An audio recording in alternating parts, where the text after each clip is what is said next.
bienvenue dans cet atelier sur les bonnes pratiques dans le secteur du tourisme et de l'événementiel.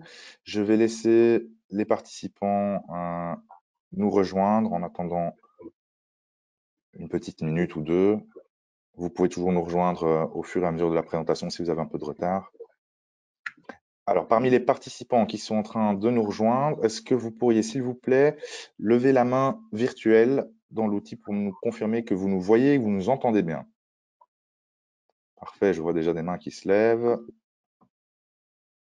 Magnifique. Si vous avez un souci technique, vous pouvez formuler votre question par écrit dans le chat. Nous ne vous voyons pas, vos caméras et vos micros sont désactivés. Donc, pour vos questions, je vous invite à les formuler encore une fois par écrit au fur et à mesure de la présentation. Je les relayerai à Céline à la fin de la présentation, puisque nous avons le plaisir aujourd'hui d'accueillir Céline Bateau de Visit Brussels, qui va nous parler des labels en question. Je ne vais pas m'hasarder à les présenter à sa place. Donc cet atelier, il prend place dans le cadre de notre semaine thématique Oser entreprendre en limitant les risques, que nous organisons ici au 18-19. Donc pour rappel, le 18-19, c'est le service d'information et d'orientation de première ligne pour tous les entrepreneurs, les indépendants, en herbe ou confirmés en région Bruxelles-Capitale.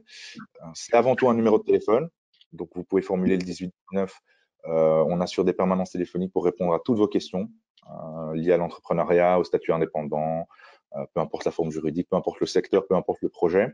On vous donne des conseils et des informations de première ligne et le cas échéant, si vous avez besoin d'accompagnement ou d'informations plus précises, on vous oriente vers notre réseau de partenaires. Il y a également notre site web, évidemment, qui est très riche en informations. Vous trouverez plusieurs guides sur tout un tas de thématiques, encore une fois, avant le lancement de votre entreprise, pendant ou même après, pour ceux qui veulent la céder, la revendre ou qui sont malheureusement dans des situations de difficulté. La permanence téléphonique actuellement, avec la crise du Covid, c'est tous les jours de 9h à 17h. En temps normal, c'est uniquement en matinée, donc de 9 à 13, mais en ce moment, c'est de 9h à 17h. Alors, on a encore d'autres ateliers ce soir et dans la journée de demain. Donc, je vous invite à consulter le programme du reste de la semaine thématique si jamais vous trouvez encore des ateliers qui vous intéressent. L'inscription est gratuite, elle est encore possible pour participer demain. Qu'est-ce que je peux vous dire d'autre sur le service? C'est gratuit, on est dans une logique de service public, donc n'hésitez pas à nous appeler. Et je pense que dans les grandes lignes, vous avez suffisamment d'informations sur le contexte, donc je vais progressivement laisser la parole à Céline qui va nous présenter les labels de Visit Brussels. J'étais un petit peu vite. Voilà. Céline, je te désigne comme participante. Tu vas pouvoir partager ton écran. Est-ce que vous voyez mon écran? Oui, on le voit. Parfait. Je m'éclipse et je reviens vers la fin de ta présentation pour relayer les questions. Parfait. Bonjour à tous, bienvenue à cette session d'information sur le label d'hygiène et de sécurité sanitaire mis en place par la région par l'intermédiaire de Visit Brussels. Donc, je voulais vous faire un petit point sur le contexte et les objectifs du label, le processus de labellisation évidemment, quelques études et ce qui est prévu au niveau de la communication. Après, ce qui est important, c'est de passer au Q&A, évidemment. Donc, n'hésitez pas à poser vos questions dans le chat et on y reviendra au moment opportun pendant la session. Mais le but, c'est que vous ayez toutes les réponses à vos questions en fin de session et que vous soyez évidemment motivés à rejoindre notre label. Et en fin de session, je ne sais pas si nous aurons le temps de les passer en revue. J'ai ici quelques testimoniaux des premiers labellisés pour que ça puisse vous inspirer, pour que vous puissiez voir leur témoignage. Si on n'a pas le temps de les voir aujourd'hui, vous les aurez de toute façon dans la présentation qui vous sera envoyée. Donc, vous recevez cette présentation par après. Alors, au niveau du contexte et des objectifs, donc le label a été créé dans le cadre du plan de relance de Visit Brussels, donc l'année passée. Donc, c'est vrai que Visit Brussels, très vite, dès le mois de février 2020, a mis en place des réunions régulières avec des partenaires, l'ensemble de ces partenaires. Quand je dis partenaires, Je parle des musées, des attractions, des hôtels, des restaurants, des fédérations aussi. Et donc, très vite, nous avons régulièrement rencontré tous nos partenaires. Tout le monde était le bienvenu et est encore le bienvenu parce que ces réunions ont encore lieu de façon régulière. Mais simplement co-créer le plan de relance, essayer de rebondir au plus vite, de voir ce qui pouvait être fait, ce qui pouvait être mis en place dans ces temps de crise difficiles pour tous. Et donc, une des idées qui est très vite ressortie, c'est cette envie de créer un label bruxellois.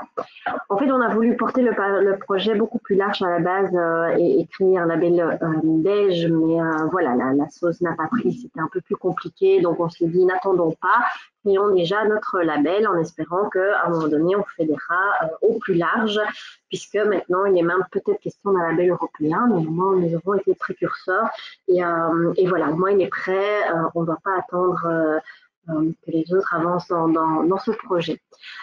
Donc le but du label, l'objectif, c'est de rassurer les employés déjà. C'est vrai que maintenant, malheureusement, par la force des choses, on a un peu plus l'habitude du Covid et de tous les tenants et les aboutissants. Mais au début, le label a été lancé le temps de le mettre en route, de le créer, etc. Il a été lancé en juillet 2020. Et à cette époque-là, il y avait encore vraiment beaucoup d'importance dans le côté rassurer les employés. Qui devaient retourner travailler. Voilà. Donc, ça, c'est un premier objectif. Ensuite, évidemment, c'est informer et rassurer le public national et international sur les mesures prises par les partenaires touristiques bruxellois. Positionner Bruxelles comme une destination qui met tout en œuvre pour assurer la sécurité sanitaire. Donc c'est vraiment important ce côté du positionnement de Bruxelles et c'est là qu'on a besoin de vous parce qu'évidemment si on veut vraiment positionner ce label et si on veut que la communication ait du poids, mais il faut évidemment fédérer un maximum de partenaires et de partenaires dans tous les secteurs confondus. Je reviendrai après, vous verrez, il y a certains secteurs qui sont actuellement plus labellisés. On a quelques manquements dans d'autres secteurs, mais c'est assez normal puisque vous verrez, c'est logique par rapport aux différentes phases d'ouverture, de réouverture. Mais donc, on est vraiment encore dans une phase de prospection au niveau des partenaires labellisés. Faire respecter les règles générales obligatoires applicables à tous les secteurs. Ça paraît évident. Donc pour la labellisation, pour créer ce label, nous nous sommes entourés de l'agence Socotec. Donc évidemment, Visit Bruxelles n'est pas éligible pour créer un tel label. Donc il fallait que nous fassions appel à une agence externe. Et donc c'est Socotec qui a été sélectionnée, qui est une agence de certification internationale. Donc voilà, ce label vraiment a été lancé dans les règles, voilà, et vraiment éligible et c'est un label sérieux et qui a du poids.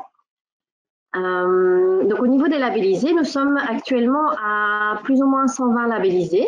Donc évidemment, ce chiffre il change tous les jours puisque tous les jours nous recevons des nouveaux dossiers et voilà, nous mettons à jour les informations régulièrement. Donc comme je vous disais, il y a des secteurs qui sont un peu mieux représentés que d'autres. Pour le moment, nous avons 47 hôteliers par exemple, donc très bien représentés. Attractions et musées, 22, théâtre et centres culturels, 22 partenaires. Au niveau des restaurants, c'est plus faible actuellement puisqu'on a 5 restaurants. Nous avons lancé dernièrement des sessions d'information, notamment avec Bruxelles, particulièrement sur le secteur RECA, donc restaurant et café, pour fédérer plus de partenaires. Mais évidemment, ça s'explique par la fermeture de ce secteur jusque maintenant et on espère qu'il ouvrira bientôt. Le but, c'est d'avoir le plus de partenaires restaurants labellisés à l'ouverture prochaine. De ces sessions d'information, d'ailleurs, est ressorti un vrai besoin d'organiser une nouvelle session plutôt brainstorming. Je le dis parce que, de nouveau, le label ne doit pas être contre-productif. Donc, on a besoin de vous, on a besoin d'un maximum de partenaires derrière ce label pour qu'il ait du poids au niveau de la communication et au niveau du positionnement de Bruxelles. Et donc, c'est quelque chose qu'on peut construire ensemble. On va le faire maintenant ici pour la partie restauration, où il nous demandait vraiment un travail créatif et collectif pour la mise en place des mesures, puisque certains restaurants se sentent parfois démunis sur comment faire respecter les mesures dans la pratique et sur le terrain. Parfois, voilà, c'est pas toujours si évident, notamment par exemple le fait de devoir ne pas se faire croiser les personnes entrantes et les personnes sortantes, même à l'heure actuelle, puisque la plupart des restaurants offrent un service takeaway, ça peut être un problème. Et donc ils ont aussi tous ces livreurs, des Deliveroo, takeaway, etc. Donc ils ont quand même pas mal de passages et ils n'ont en général qu'une porte d'entrée. Donc voilà, des petites choses comme ça sur lesquelles ils demandaient des partages de best practice et un peu plus de réflexion collective. Et donc nous les avons écoutés, nous allons organiser cette session plutôt brainstorming cette fois, en invitant notamment des labellisés pour des partages de bonnes pratiques. Donc, c'est des choses qui peuvent se faire si vous avez un secteur spécifique pour lesquels vous vous sentez un peu démuni par rapport à la mise en pratique du protocole sanitaire. Alors, des tours guidés, nous en avons actuellement 12, un service de catering, 6 lieux d'événements, 5 lieux d'événements, voilà.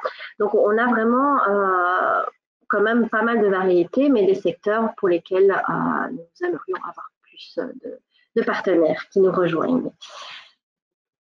Alors, au niveau du label, donc, je vous disais, il a été lancé en juillet 2020. Lorsqu'il a été lancé, il était également accompagné d'un fonds label, c'est-à-dire que Visite Bruxelles a été éligible pour pouvoir gérer un fonds lancé par la région. Et donc, un des fonds permettait de se mettre aux normes par rapport au label, et donc vous pouviez faire appel à ce fonds pour être remboursé d'une partie de vos frais pour la mise aux normes de votre établissement. Donc le fonds maintenant sont terminés, mais donc pour les personnes qui ont reçu le fonds label, elles avaient X mois par après pour se labelliser. Et donc, ça, je pense que c'est dans le chiffre après d'ailleurs, nous avons encore une trentaine d'établissements qui ont jusqu'au mois de mai pour se labelliser. Ça veut dire qu'au fin du mois de mai, on sera à 150, 160 labellisés minimum. Donc, ça va quand même encore bien bouger, bien augmenter en termes de partenaires labellisés. En 2021, en janvier, nous avons également lancé une formation pour les établissements labellisés. Donc, c'est-à-dire que si vous rejoignez le label dans les semaines qui viennent, donc vous aurez accès à cette formation qui est principalement pour votre personnel d'accueil, votre personnel qui travaille dans les cuisines, dans le bar et qui est en contact direct avec les visiteurs. C'est une formation sous forme de capsule vidéo en ligne. Donc, vous inscrivez vos employés. Vous pouvez vous inscrire aussi, hein, mais c'est aussi pour les employés. Vous inscrivez les employés et ils ont, oui, je pense que c'est 8 capsules vidéo à suivre, qui est très pratique. Ce sont des courtes vidéos de quelques minutes. En tout, la formation dure 2 heures avec les questions, les questionnaires et les vidéos. Mais vous pouvez fragmenter la formation voilà, selon le temps que vous avez à y consacrer par jour. Et donc, ce sont à chaque fois des petites capsules vidéo qui rappellent les gestes sanitaires de base. C'est très ludique et très pratique. Et puis, vous avez après chaque vidéo un petit questionnaire. Si vous réussissez le questionnaire, vous pouvez passer à la vidéo suivante, etc. Et quand vous avez réussi l'ensemble de la formation, si vous avez un minimum de points, vous êtes et vos employés reçoivent un diplôme pour avoir suivi cette formation. Donc, ça devient finalement cette formation un avantage pour l'établissement, évidemment, puisque c'est dans les prérequis pour être labellisé, mais également pour les employés qui ont un petit diplôme et qui, voilà, s'il y a perte d'emploi et s'ils doivent rechercher des nouveaux emplois, ils peuvent toujours rajouter ça à leur CV. au mois de février, le gouvernement coronavirus, le gouvernement fédéral coronavirus, a validé notre protocole. Et donc, nous avons même reçu les félicitations, je dois vous avouer, on était très contents parce que c'était un lourd et long travail derrière.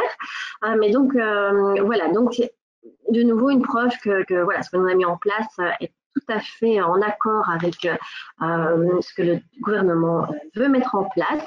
Évidemment, ce que je n'ai peut-être pas encore précisé, c'est que c'est un label évolutif, puisque les règles évoluent. Ici, on va avoir l'ouverture des terrasses, probablement, avec des nouvelles règles spécifiques qui vont être lancées pour cette ouverture des terrasses. Donc, évidemment, nous mettons à jour ce label et ce protocole au fur et à mesure. Ça peut être des règles plus strictes comme des règles moins strictes quand on est dans une phase plus positive de la crise.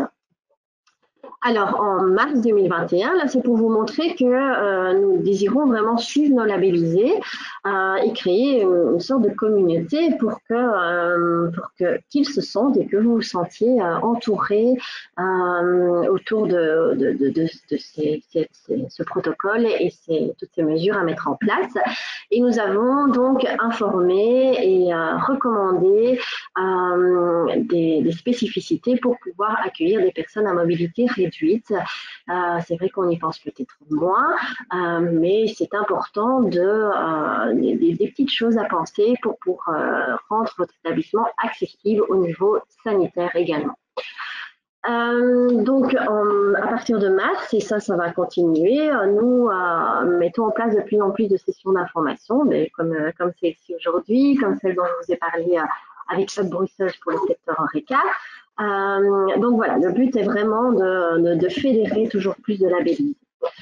En avril, on a un petit peu trop tard, ça sera plutôt en mai. J'aurais dû mettre à jour le slide. Donc, nous lançons la première campagne B2C au niveau de la communication. Ça, j'y reviendrai après. Donc, c'est vrai que autour de ce label est prévu des campagnes de communication régulières qui évolueront aussi par rapport à la situation. Et donc en mai, je vous dirai, c'est la deadline pour les bénéficiaires du fonds label pour rejoindre le label. Donc on aura encore une trentaine de labellisés qui nous rejoignent dès le mois de mai. Alors, prochain slide. Alors, je vais bouger parce que j'ai trop de fenêtres ouvertes, du coup, je ne vois même plus mes slides. Voilà. Alors, quelques figures autour du label. Donc, je vous disais, pour le moment, 120 labellisés, plus ou moins, 67 partenaires qui ont bénéficié du fonds label et 36 qui doivent encore nous rejoindre en mai. 41, au niveau de la formation, voilà, nous avons eu 41 institutions qui ont actuellement inscrit leurs employés à la formation. Et donc, cela représente 203 personnes qui ont suivi actuellement cette formation. Mais de nouveau, ce sont des chiffres évolutifs qui n'arrêtent pas de changer. Alors, la validation du protocole par le gouvernement fédéral nous a valu quelques bons articles de presse et une couverture de presse intéressante. Ça montre également, cette couverture de presse, que finalement, c'est un sujet qui importe pour la presse et qui intéresse le public, puisque si la presse décide d'en parler, c'est qu'il y a un intérêt derrière du public. Donc, voilà, je voulais juste encore vous partager ça. Alors, au niveau du processus, là, c'est peut-être un peu plus important pour vous. On est plus dans le pratico-pratique ici. Alors, donc, vous devez en fait, pour pouvoir avoir l'obtention du label, et après je liste un peu plus précisément les documents que vous devez préparer et nous envoyer. Mais donc, c'est le respect des mesures génériques et des règles minimales de prévention basées sur le protocole. Je vous disais, on n'invente rien. C'est vraiment basé sur finalement les recommandations du Codeco. Et c'est spécifique à chaque secteur aussi, ça c'est important. Donc, si vous êtes une avenue ou si vous êtes un hôtel ou un restaurant, vous aurez un protocole adapté par rapport à votre secteur. Il est gratuit, je ne l'avais pas encore précisé celui-là, donc le label est complètement gratuit pour vous. C'est vraiment un plus au niveau de la communication et au niveau de rassurer le visiteur et vos employés. Alors, tout ce que vous avez à faire, c'est d'envoyer une demande avec des fichiers requis. Donc, je vais les lister par après. Et donc, on vous a vraiment aidé et mâché le travail en préparant des exemples. Nous avons également au sein de Visite Bruxelles une personne qui peut vous accompagner. N'hésitez pas à lui envoyer un mail. Vous avez les adresses email. Donc, l'adresse email de Socotec pour vraiment l'envoi du dossier, mais aussi l'adresse email de Visite Bruxelles où vous pouvez poser vos questions et chercher un petit peu plus d'accompagnement. Donc, une fois accepté, vous recevrez un certificat avec tout le matériel. Donc, c'est-à-dire que vous recevez des posters, vous recevez un sticker à poser à votre entrée. Vous pouvez recevoir des badges si vous le désirez également pour le personnel. Et prochainement, je suis en train de finaliser ce projet, vous aurez aussi à votre disposition une vidéo que vous pouvez faire tourner dans vos établissements. Donc, de plus en plus d'établissements ont des écrans d'accueil ou des écrans sur lesquels ils peuvent faire tourner des informations. Et donc, voilà, vous aurez également une vidéo à disposition qui finalement informe votre visiteur de ce qu'il y a autour de ce label. C'est bien d'avoir un logo, mais qu'est-ce que ça représente? Et donc, la vidéo est là pour expliquer tout ça aux visiteurs. Cette vidéo, vous pouvez aussi l'utiliser sur vos campagnes de réseaux sociaux.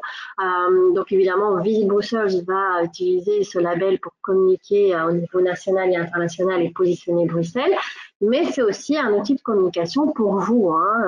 Donc, en général, les labellisés sont fiers déjà d'annoncer d'être labellisés. Donc, vous pouvez le partager sur Facebook, sur LinkedIn, Instagram. Et puis, il y a cette vidéo, comme je vous disais. Et voilà, vous pouvez mettre en place toute une campagne de communication propre à votre établissement.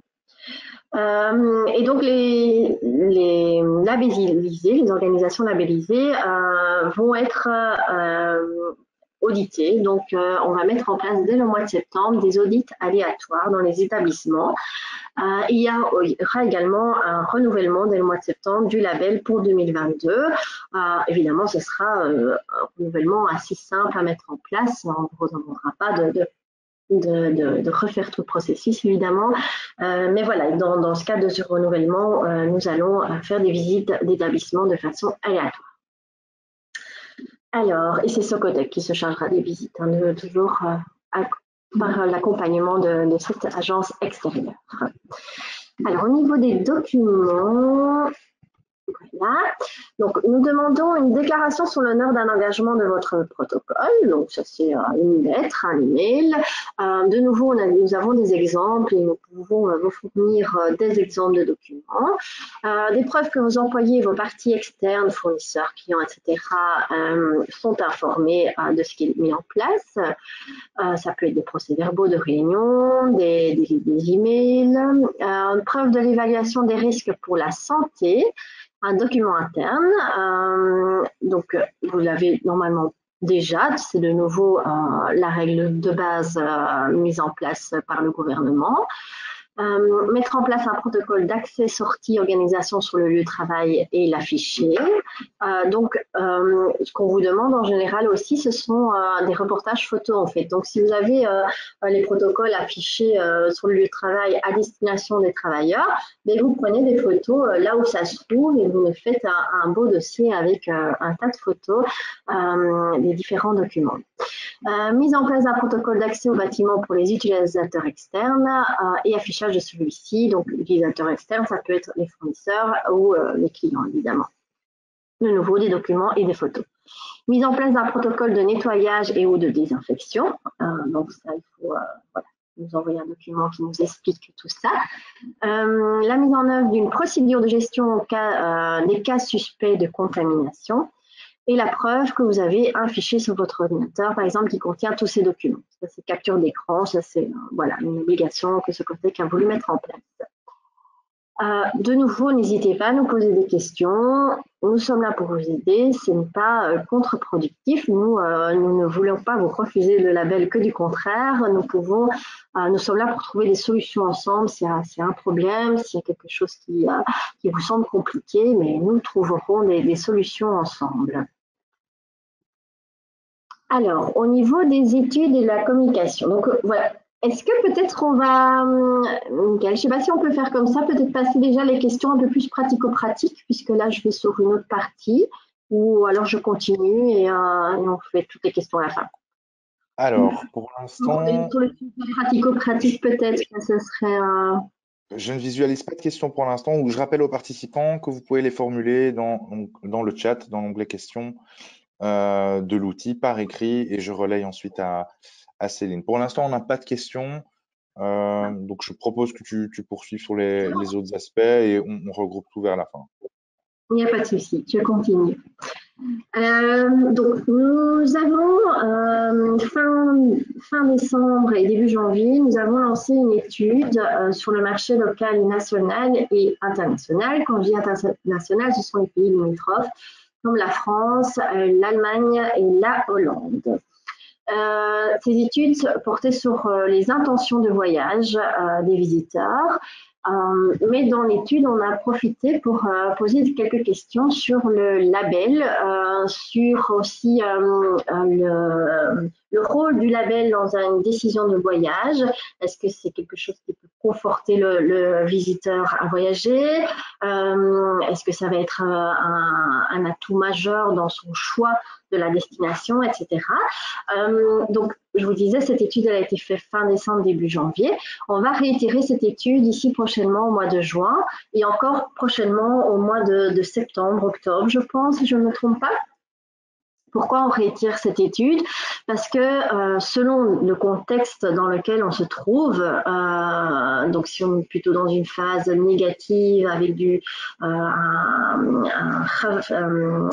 procédures plus difficiles, je trouve pas le mot, c'est fin de journée, excusez-moi. Donc un durcissement, voilà, des possibilités, des règles mises en place, si on est dans une phase de lockdown en fait, ou si on est dans une phase plus positive avec des bonnes nouvelles, des taux d'infection qui diminuent, etc., le résultat de l'enquête va être complètement différent. Donc, on a décidé de réitérer la même enquête à plusieurs moments de l'année pour vraiment, en fin d'année, avoir une vue d'ensemble et pouvoir tirer de meilleures conclusions et pouvoir, dans les années à venir, vraiment adapter notre communication et notre plan de relance, en fait, sur base de cette étude et en tenant compte de l'aspect psychologique selon les différentes phases.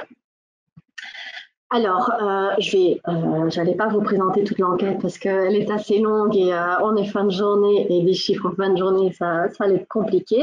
Mais je vous partage les conclusions de celle-ci. Donc ici, c'est au niveau local et national. Donc la tendance générale, évidemment, est à la baisse, voire à l'arrêt complet des activités culturelles. Proportionnellement, les jeunes, 48%, et les familles, 41%, tendent plus à consommer autant, voire plus de culture qu'avant la crise. Donc ça, c'est quand même une information importante. Par contre, les plus de 55 ans sont les plus inquiets quant au risque de contamination, ce qui explique en partie qu'ils ont drastiquement diminué leur sortie. Évidemment, c'était la tranche d'âge qui est plus à risque. Donc voilà, c'est assez logique finalement comme résultat. Ce qui sera intéressant, c'est de voir ici avec la vaccination, est-ce que cette donnée va certainement changer ou pas, et donc ce sera intéressant à analyser évidemment. Donc les critères de santé, notamment la possibilité d'éviter les foules, semblent être déterminants dans le choix d'une activité en période de crise. Donc ils vont vraiment s'assurer qu'il n'y ait pas trop de foules, de pouvoir avoir visiter des endroits où il y a de larges d'espace, ou en tout cas où les foules sont vraiment limitées et qu'il y ait vraiment une procédure mise en place pour la gestion des foules. En ce qui concerne le label, les seniors y accordent le plus d'importance, mais étant plus inquiets, sont relativement les moins rassurés par ce dernier. De nouveau, on est dans la cible la plus sensible par rapport au Covid-19, donc c'est assez logique. Et enfin, donc les personnes âgées sont les groupes où la connaissance du label est la plus faible. Donc on avait inclus dans l'enquête une enquête de notoriété en demandant est-ce que vous avez déjà vu ce label, est-ce que vous savez ce que c'est, etc. Et en effet, les seniors, le label était moins populaire au niveau des seniors, mais c'est assez logique puisque s'ils sortent moins, ils n'ont pas eu l'occasion de le voir. Donc voilà, tout se lie évidemment. Mais cette étude nous a conforté dans le choix de lancer ici une première campagne B2C. Donc, on est voilà, sur une campagne locale et nationale B2C en targetant les plus de 55 ans. Donc on a des articles qui sortent actuellement dans les magazines francophones et néerlandophones. Ce sont des publi-reportages. Vous les verrez peut-être dans les jours à venir. Donc on a de mémoire Femmes d'aujourd'hui, le CNAC, Libelle. On a un magazine de santé, je n'ai plus le nom en tête maintenant, qui est francophone et néerlandophone. Donc voilà, ce sont des publi-reportages qui présentent le label et qui incitent vraiment le visiteur à venir en toute sécurité à Bruxelles pour visiter le culturel et tout ce qui est ouvert actuellement. Donc voilà, donc les campagnes vont continuer et vont être évolutives selon de nouveau ce qui se passe, selon les contextes. Quand les frontières vont réouvrir et que les voyages, par exemple en France, seront de nouveau autorisés vers Bruxelles, évidemment, nous allons lancer une campagne sur ce marché également, idem pour la Hollande et l'Allemagne, et on grandira selon les ouvertures prochaines des voyages et des frontières. Et est prévue également une campagne B2B prochainement. Donc, dès que les congrès, les grands congrès, les conférences peuvent de nouveau avoir lieu, nous allons lancer une campagne plus B2B également. Donc là, c'est vraiment très important parce que j'ai encore eu une réunion pas plus tard qu'hier où ça va devenir vraiment un nouveau standard au niveau des organisateurs d'événements. Il y avait déjà une tendance au niveau des standards de demander si la destination était green, de demander un logement qui avait un label Green Key par exemple. Voilà, c'était déjà de plus en plus un standard de base qui était demandé par ces organisateurs. Mais ce label et les protocoles d'hygiène sanitaire et vraiment oui, le label en question, en fait, vraiment, sera très important pour faire venir du business plutôt de congrès, de conférences, qui bénéficie à tout le monde. Évidemment, quand Bruxelles est full par les business d'affaires et par les congrès, ben, évidemment, tout le monde en profite dans la destination. Donc, c'est vraiment très important. Alors, donc le prochain slide. Donc ça, c'était au niveau de la perception sanitaire au niveau international, au niveau plutôt européen et les pays limitrophes pour le moment. On s'est arrêté à cela. Vous voyez que Bruxelles se trouve dans le top 5 des destinations les plus sûres pour les Allemands. Par contre, pour les Français, on est en 10e position, donc on est assez loin. Et les Pays-Bas, nous sommes en 7e position, ce qui nous donne une moyenne de 6e position. Alors là aussi, le label va nous permettre d'améliorer ce score, on va dire, si on peut dire, ce classement plutôt, c'est plus correct, d'améliorer ce classement. C'est de nouveau important que les Bruxelles et la perception de Bruxelles soit une ville où on est en sécurité au niveau sanitaire pour voyager. Donc de nouveau, le label prend tout son sens quand on voit ces résultats. C'est vrai qu'en plus, Bruxelles a eu en début d'épidémie une mauvaise image puisque le système de comptage et le système statistique était différent que dans les autres pays et du coup, voilà, donnait des résultats plus inquiétants. dans la pratique plus que dans les faits. Et donc voilà, ça n'a pas été sur la perception de Bruxelles. Donc voilà, de nouveau, pour vous montrer que nous rassembler autour de ce label a tout son sens et toute son importance pour la communication sur Bruxelles. Et voilà, nous arrivons aux questions-réponses. J'ai aucune idée du temps, de l'heure qu'il est. Il est 4h36, voilà. C'est parfait. Merci beaucoup, Céline, pour toute cette présentation. Alors, on a quelques questions qui sont arrivées, effectivement. Question simple, pourquoi le secteur du transport touristique n'est pas concerné par le label? Est-ce qu'il y a une raison particulière? Est-ce qu'il y a une possibilité pour eux de... Mais de nouveau, c'est un label qui a été mis en place par la région de Bruxelles et qui a été complètement subventionné par la région de Bruxelles. Et en plus, au niveau des transports, je suppose que vous parlez des transports internationaux ou Ce de n'est nouveau, pas c'est le précisé dans la problème que ça question. C'est vrai que le terme transport touristique est assez large. C'est pas précisé Oui, dans la question. Si la personne veut apporter des précisions par écrit, on pourra y revenir. oui. Alors, comment ça se passe au niveau... Est-ce qu'il y a du financement disponible pour acquérir ce label? Donc, plus actuellement. Il y a eu le fonds label qui avait été lancé l'année passée. Pour le moment, non. Je dis pour le D'accord. moment parce que voilà, il y a encore des choses qui doivent se décider au niveau du gouvernement et il se pourrait qu'il y ait quelque chose qui se débloque. On est en général au courant en plus ou moins en même temps que vous et à ces dernières minutes. Donc, mais pour le moment, non, il n'y a rien qui est prévu. Ok. Typiquement, je me permets de rappeler le 18-19. Donc, si vous avez des questions sur les financements, les subsides, et notamment liés à l'actualité, donc si il y a des nouvelles évolutions qui sont prévues sur le financement de ce label dont vous entendez parler, par exemple, dans la presse, n'hésitez pas à nous appeler pour en savoir plus sur la mise en Oui. pratique. Maintenant, je Euh, rappelle que le label, lui, il est gratuit et que finalement, toutes les règles que nous imposons, que nous demandons, sont les règles imposées par le gouvernement. Donc, de toute façon, ça n'engage pas de frais supplémentaires. non, Voilà. très bien. Alors, il y a une question sur le fond. Qu'est-ce qui se passe concernant le fond à partir de juin? Est-ce que ça change quelque chose au niveau pratique, si on le sait déjà?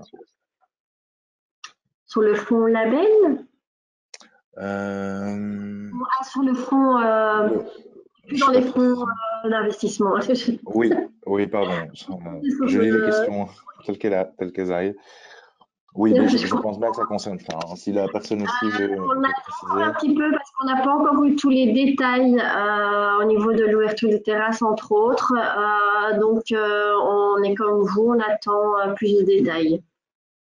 Ok, très bien. Bon, on est tous, je pense, un petit peu Oui, dans dans l'attente. l'expectative vu la situation et le contexte actuel.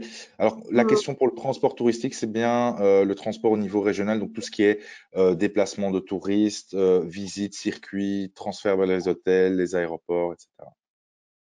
Oui, mais je vous avoue que c'est la première fois qu'on me pose la question Oui, et je suis en train de me dire, mais en fond, pourquoi pas? Donc, je vais étudier cette question.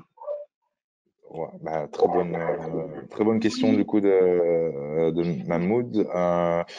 Également, donc je vais inviter les participants, si vous avez des questions qui vous viennent par la suite ou des commentaires, vous pouvez toujours nous les formuler par email à la même adresse dont vous vous êtes servi pour vous inscrire. On relayera le cas échéant à Céline s'il y a des éléments pertinents sur lesquels elle peut apporter une réponse ou que elle peut relayer, bah, typiquement comme ici pour le transport touristique au sein de la région. Question de Sébastien, est-ce qu'on a une estimation du délai entre la demande et la réception du label? Ça va assez vite. À partir du moment où votre dossier est complet, ce qui prend parfois un peu plus de temps, c'est les réponses aux emails, s'il manque un document, etc. Donc voilà, on va vous demander un peu plus de précision ou des choses comme ça. À partir du moment où le dossier est complet, la labellisation, c'est dans les 2 jours ouvrables. Ok, donc très rapide quand même. Donc confirmation pour certaines personnes que la certification est bien gratuite. Oui, Ouais, donc voilà, c'est confirmé. et donc vous recevez le matériel gratuitement aussi, hein, la vidéo dont je vous parlais, les Ah oui, ça c'est stickers, important. Ouais. tout est gratuit. Vous recevez tout ça. Sous 2 jours, ouvrable si on a de la chance et que le dossier est complet. ou ça Le prend. logo, après les badges et les stickers, il faut les envoyer. Ça Ouais. dépend. C'est bien, on a des gens motivés qui sont pressés. Très bien. Je vois pas d'autres questions pour l'instant. Je vais vite. Vous avez la boîte mail label@visite.bruxelles, donc voilà, vous devez certainement digérer un peu toute cette information. Vous recevrez la présentation de toute façon. Oui, faites pareil pour la présentation. Celles et ceux qui souhaitent la recevoir, envoyez-nous un mail.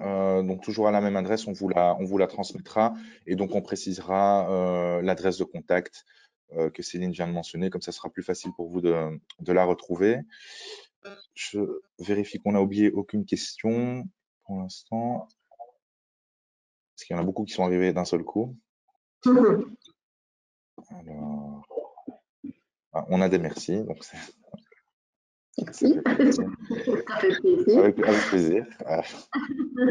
Je ne Vous n'avez vois pas plus d'autres tu attends questions. les questions. Donc, je vais peut-être passer un peu long si on les passe tous en revue, mais n'hésitez pas à aller voir quelques testimoniaux de restaurants, les premiers restaurants labellisés, le Penta Hotel par exemple. Il y a quelques exemples aussi de ce qu'ils ont mis en quelques photos en exemple. Et pourquoi ils se sont labellisés. Hein. Donc, si vous avez encore besoin de quelques arguments, voilà, nos meilleurs ambassadeurs, ce sont les labellisés finalement. Le Made in Movies, par exemple, voilà, qui a été un peu assez créatif au niveau de leurs informations sur l'hôtel. Ils ont maintenant des QR codes pour ne plus avoir de brochures dans les chambres, par exemple, puisque les brochures, évidemment, ne sont plus autorisées pour le moment. Voilà, vous avez, je vous disais, des tours guidés aussi qui se sont labellisés. Donc c'est pour ça que le label est vraiment adapté à tous les secteurs. Donc je prends bien note du transport. Bruxelles-Bavard aussi. Là c'était une venue. Ils ont même investi dans un thermomètre pour prendre la fièvre sur place. Vous voyez le fléchage qui est important à terre, de vraiment avoir un sens d'orientation, de direction bien, bien clair pour les visiteurs. Vous avez les Beaux-Arts, le tram expérience qui va bientôt réouvrir, qui a cité les avantages qu'ils y voient dans le label, mais aussi comment s'est passé pour eux le processus d'application. Et voilà, il y a quelques testimoniaux. Est-ce qu'il y a des questions entre-temps? Ils sont arrivés. Il n'y a plus d'autres questions qui sont arrivées. Très bien. Bah, écoute, merci beaucoup pour cette présentation très claire. Voilà, pour des raisons d'organisation, on n'a pas pu élargir l'atelier à notre cluster ici chez Hub, Cluster Hospitality. Je vais quand même me permettre de vous indiquer qu'il y a des workshops qui sont prévus la semaine prochaine en coopération avec Ecores. Donc entre Visit Brussels et Hospitality Brussels, pour repenser sa stratégie, ses activités et développer davantage de résilience et de durabilité. Donc c'est important dans le contexte actuel. Donc c'est un cycle qui se déroule en 3 workshops consécutifs, les jeudis 16 mai, 20 mai et 3 juin, de 9h à midi, donc toute la demi-journée en matinée. Il est encore possible pour vous de vous inscrire, idéalement aujourd'hui ou demain. Donc, ce que je vous propose aux participants, c'est avec la présentation de vous envoyer le lien d'inscription et la description du workshop. Comme ça, vous avez une vision un peu plus détaillée sur le contenu. Et là où on sera un petit peu plus axé sur les bonnes pratiques à mettre en œuvre dans le secteur tourisme événementiel, au-delà du label, puisque ce sera et avec Visit Brussels et avec notre cluster Hospitality. Donc, on va vous envoyer tout ça par mail également. Si vous avez de nouveau des questions, vous pouvez nous les envoyer par écrit, par mail, ou tout simplement, je le rappelle, par téléphone au 18-19 dès demain ou la semaine suivante. On fera un suivi avec vous par écrit et on vous redirigera le cas échéant vers nos partenaires pour un suivi plus approfondi. Oui, je Je ce workshop en donnant un peu plus de détails aussi. Donc, c'est en effet une série de 3 matinées de webinaires, mais très pratico-pratique aussi. C'est vraiment d'une part de l'inspiration, mais d'autre part des vrais ateliers où on va réfléchir directement à des solutions pratiques que vous pourrez directement mettre en place. Donc, c'est vraiment, pour avoir participé à l'organisation de ces webinaires, c'est vraiment très instructif et ça vous donne des vraies clés et des vraies solutions que vous pourrez mettre directement en place. Donc là, on est plutôt sur la durabilité, hein, la résilience de la durabilité. Et en plus, à l'issue de ces 3 matinées, par contre, comme c'est vraiment un cycle de formation, c'est important que si vous vous engagez pour suivre les 3 matinées, parce que voilà, c'est vraiment Exact. pour, voilà, c'est pas juste on suit une matinée et peut-être la deuxième, il faut vraiment un engagement de votre part, c'est important aussi pour la dynamique du groupe qui sera en place. Et en plus, à l'issue de ces workshops, donc 10 partenaires seront sélectionnés pour recevoir un coaching d'1 an. Et donc, vous serez coaché pendant 1 an pour mettre en place votre durabilité ou encore pousser un peu plus haut votre Un accompagnement encore plus personnalisé. voilà. Donc voilà, je voulais un peu. Tu fais bien de le préciser. Donc, je précise aussi, bah, alors ce sera via Teams. Donc, vous recevrez un lien après votre inscription. Comme le dit Céline, c'est important de vous inscrire au workshop et de vous engager à assister aux 3 workshops. Et alors, je viens de retrouver le programme. Vous le recevrez par écrit, hein, mais j'en profite pour vous le décrire actuellement, là tout de suite. Donc, premier workshop, c'est l'état des lieux et les enjeux du secteur dans l'hospitalité. Synthèse de recherche scientifique sur l'impact de résilience du secteur face à la crise. Deuxième workshop, c'est résilience et changement. Qu'est-ce que vous pouvez faire? Donc là, on aborde déjà la création d'outils concernant la résilience pour votre projet. Et alors, le troisième workshop, c'est vraiment l'élaboration de votre plan d'action pour faire évoluer votre stratégie vers plus de durabilité. Voilà, comme ça, vous avez déjà une petite idée de ce que ça recouvre avant de recevoir le contenu. Je pense que je ne vois plus de questions, donc je pense qu'on peut tout doucement clôturer ici. Encore une fois, il reste quelques ateliers sur d'autres thématiques si vous êtes intéressés pour la journée de demain. Et on fera un suivi avec vous donc pour l'envoi de la présentation. Voilà. Céline, je pense que tu as terminé aussi.